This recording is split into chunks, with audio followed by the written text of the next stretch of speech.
So today we're going to be talking about my man Stevie Franchise, Steve Francis, former Houston Rockets player. We're going to get into his career and see the impact that he had on the NBA and what happened ever since. I want to welcome you to the channel, Dreamerspro. Let's go. Now, Steve Francis was actually drafted in 1999 by the Vancouver Grizzlies as the second overall pick. But when he was drafted, there was a lot of drama surrounding that selection because he publicly stated that he did not want to play for the Grizzlies because it was too far away from where his hometown in Maryland and because of taxes and all this different stuff. So he decided that he wanted to be traded, and he was immediately traded to the Houston Rockets. And when that happened, that created a lot of drama, especially in Vancouver at the time. But nevertheless, he got to where he wanted to go play in Houston with the Rockets. And the minute he hit the scene, he just exploded on the scene in Houston. He was an immediate sensation because when Steve Francis was playing in college in Maryland with the Terrapins, he had a lot of media coverage. A lot of people were watching him coming out of college due to the way he was performing. He was electrifying. He had a great crossover. He had great handles, and he could really dunk the ball as a 6'3" point guard. So he had a lot of hype surrounding him. And when he got to Houston, he just carried that over. He ended up being co-rookie of the year in the year 2000, I think, with Elton Brand. And he really had a good start to his career. The next year, I think he made an all-star team, and he ended up making 3 all-star teams for his career at the top of the pinnacle of his powers when he was really Stevie Franchise. He was averaging about 21 points a game, 6 rebounds and 6 assists. So he was for his size as a guard, he was able to rebound the ball pretty well for his size as a point guard. And he ended up making all-star teams. So what happened was, at one year he ended up, the Houston Rockets ended up getting, they actually ended up getting Jeff Van Gundy as their coach to be coach. And up until that point, Steve Francis had never made it to the playoffs. And that was around the time when they got Yao Ming.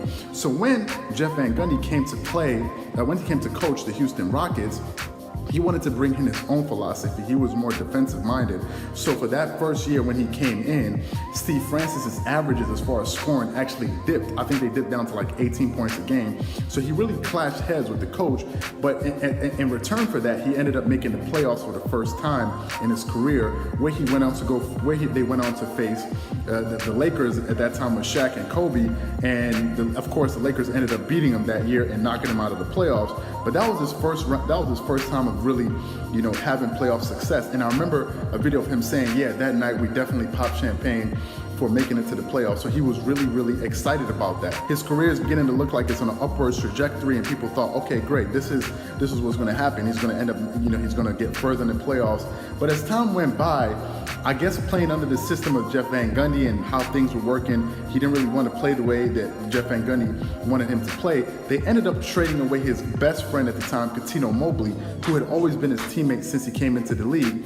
And once they traded away Cuttino Mobley to another team, I think that he got traded to, I believe it was Steve Francis got traded to the Orlando Magic with a swap out for Tracy McGrady. He ended up going to Orlando, and he had a really good first season. He actually played a little bit with Grant Hill, but you could tell that he wasn't the same guy. Yeah, he was still electrifying. He was pulling off electrifying dunks, but it never really was the same because he really wanted to play with his best friend, Cuttino Mobley, and I think he really enjoyed playing in Houston. But with the swap out, with them sending T-Mac to go play with Yao Ming and all of that, I think deep down in his heart, he felt like he got the short end of the stick because he thought that probably they had something special going. But I think Jeff Van Gundy at the time just didn't see him being the player that's going to help the franchise get to where they wanted to go to. So they thought that it would obviously make more sense to get a bigger player, a player that could score the ball way better than he did in Tracy McGrady. And that's where, from that point forward, things just started to really sort of spiral down. So his career in Orlando didn't last for that long. Then he was eventually traded to go play with the New York Knicks with Stephon Marbury at the time, and there was a lot of hype. I remember New York fans being really hyped. Knicks fans like, yeah, we got Starbury and we got Stevie Franchise. We got the franchise, and we're gonna make the playoffs.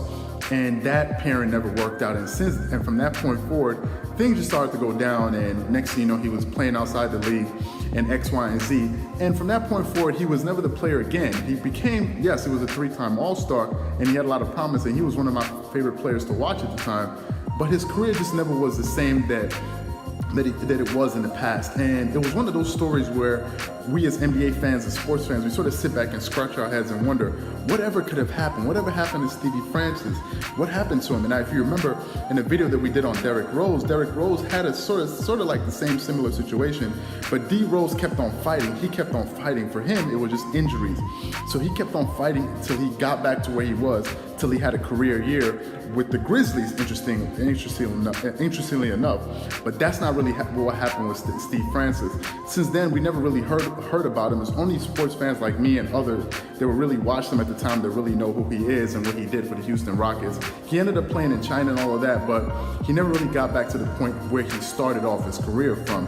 So it was a shame. But nevertheless, he made his mark on the NBA, and us as sports fans would just have to sit back and wonder. But for the time we had him in the league, he was a really great player, really electrifying, and he was really fun to watch. So today we just wanted to highlight Stevie franchise. For more short clips and other interesting shows, be sure to subscribe to the Dreamerspro YouTube channel, and for more in-depth analysis on sports and other events around the sporting world, make sure you follow us on our Dreamerspro Podcast on Spotify and iTunes. Until the next episode, peace.